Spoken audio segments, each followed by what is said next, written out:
A man I was speaking with recently said that until a couple of years ago he was a happily practicing Catholic who said his prayers and found great consolation in his relationship with God. And then his sister died unexpectedly. The shock robbed him of his faith. He could not believe that a loving God could allow such an awful thing to happen to such a good person.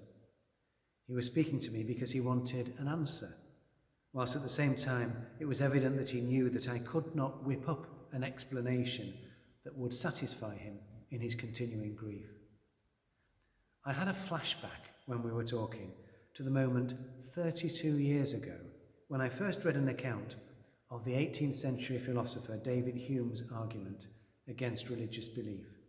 If God is all-powerful, he wrote, God cannot be all good, because why would a good God allow such suffering? So either God cannot be all-powerful, or God is not all good. I distinctly remember the room in the library I was in when I read those words. I remember the colour of the wood on the table on which the book was placed, and the fact that the seats were bound in leather. It was a big moment in my personal development. It must have been for these details to be etched in my memory. I remember feeling deeply frustrated, impotent even. We must be able to provide an answer, I thought, but I felt insufficiently clever to do so. Then I remembered an RE lesson in my high school when I was about 14. Again, I can see things distinctly. The light in the room, the rolling blackboard that we used to have in those days, the place where I was sitting. Our teacher, Miss Maiden, was talking about the same issue.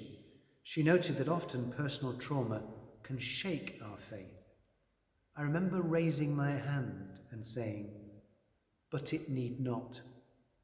"That's right," she replied, and I distinctly recall the kindliness in her eyes as she spoke. "It's a very personal thing," she said. "People react very differently." She knew that I was reflecting upon my own experience. My mother had died the year before. This event had not led me to doubt God. On the contrary, it had been the moment for me to go deeper, much deeper, in my relationship with God, whom intuitively I knew to be both all-powerful and all-good. Looking back, I can see that this was a particular blessing that I received. God was protecting me.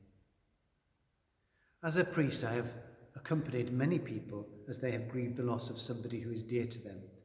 To do so is one of the greatest privileges of being a priest. I've learnt not to say much. The funeral rites of the Church in themselves speak eloquently of our hope in the resurrection. I've become aware that people can remain dazed afterwards, questioning how this has happened to them, and I regret that my relationship with most mourners ends on the day of the funeral. We do not, as a church, have the capacity to continue to be present to people. I feel frustrated at how fragmented, how imperfect my engagement with people is as they face loss in the midst of a culture which, influenced as it is by philosophers such as the one I mentioned, has, in many respects, turned its back on hope. With these thoughts going through my mind yesterday evening, I went, as I usually do when I need to sort something out, to the always delightful Harold Park. There, as the last light of evening faded, the yellow and purple crocuses and the white snowdrops spoke of new life.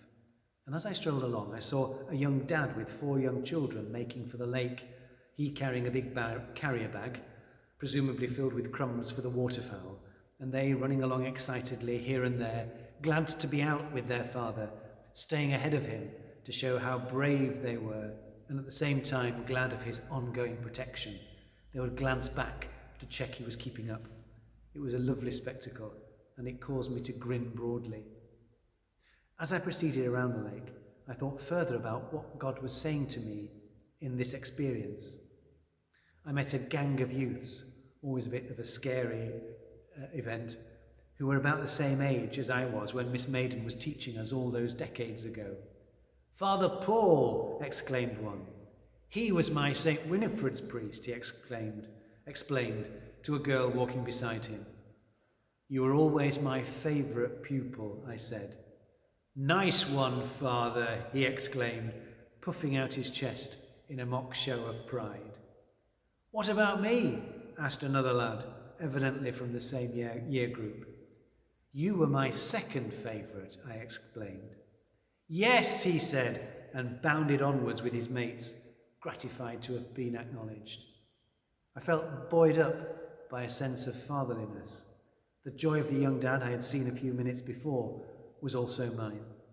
And then as I rounded the corner of the lake near the children's play area, I remember a film I had watched with a lot of Catholic teenagers 10 or more years ago when I used to be involved in vocations work. It was a Czech film, mercifully subtitled, called Most, which for those of you who don't know Czech, means the bridge. It was one of the most affecting films I've ever seen. It tells the story of a relatively young man who is the father of a small boy and who has the unusual job of being the keeper of a railway bridge. He has to open the bridge when required to allow ships to pass through.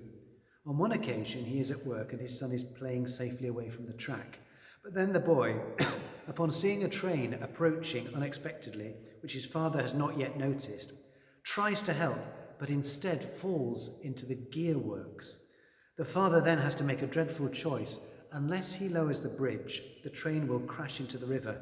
But if he lowers the bridge, he will crush his son. He lowers the bridge. And as this happens, we see through the train window a young female drug addict, at that moment taking a fix, gazing out on the anguished face of the bridge keeper. That scene gives St. Paul's words in our second reading this morning fresh force. God did not spare his own son. We are all that young woman, caught up in the complexities and private sadness of our lives. While God spared Abraham from killing his son, as we heard in our first reading, God allowed cruel men to kill his son, precisely so that God might rescue these same cruel men and all of us from experiencing death.